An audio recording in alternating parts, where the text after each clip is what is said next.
Un samedi d'actualité et 3 titres essentiels pour le raconter. Nous regarderons d'abord du côté de Metz, où une marche pour la paix était organisée 2 ans après le début du conflit en Ukraine.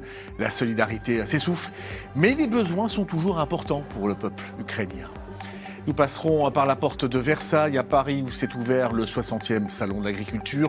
Outre la visite chahutée d'Emmanuel Macron ce matin, Valentin Piovesan, qui est sur place, nous dira quelle est l'ambiance de ce rendez-vous agricole incontournable, mais sous tension cette année. Loin de Coin-les-Cuveries en Moselle, une centaine d'arbres a été transplantés. Dans d'autres villages, un déracinement sur fond de polémique entre la mairie et le créateur d'un jardin pédagogique. Bonsoir à vous. Le coin du paradis ne l'était pas pour tout le monde à Coin-les-Cuveries en Moselle. La polémique aura donc eu raison du jardin pédagogique. Ce matin, une trentaine de bénévoles a déplacé la centaine d'arbres vers d'autres communes. La nature s'est donc effacée face au litige qui opposait la mairie et le locataire créateur du jardin depuis 2022. Le récit de Christelle Reviaco et Tifette Iderlanda.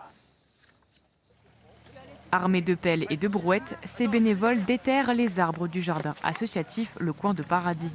Plus d'une centaine de plants sont déracinés, au grand regret de ces jardiniers amateurs.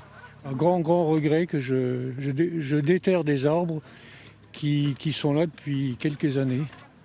Julien Ruaro, un habitant de la commune, est à l'initiative de ce jardin. En 2020, il transforme ses 1800 mètres carrés en espace de permaculture. Son projet est même lauréat du prix régional de la biodiversité. Mais voilà, depuis quelques années, Julien Ruaro est en conflit avec la mairie, propriétaire des parcelles, qui lui demande de partir. C'est une pure représaille politique. Moi, je filme les conseils municipaux, donc ils le disent ouvertement. Et j'ai essayé de lutter contre ça. Mon avocat a eu beau faire des courriers, ils n'y ont jamais répondu. Là, ils m'ont fait une mise en demeure de libération totale. En juin 2022, la mairie avertit Julien qu'elle lui retire la location des parcelles. Le bail, résiliable à tout moment, prévoit que le propriétaire peut reprendre le terrain sans justification. Ce que le locataire conteste. S'ensuit une bataille par courrier interposé jusqu'à cette dernière extrémité. Julien plie bagage avec ses arbres. Nous lui avions proposé de laisser le terrain avec les arbres, de sorte qu'on continue l'entretien du terrain.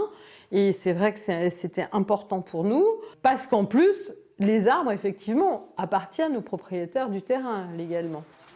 Les arbres déracinés ont déjà été transplantés dans d'autres communes, comme ici à Verny, dans le jardin partagé, de quoi leur permettre de continuer à pousser loin des polémiques.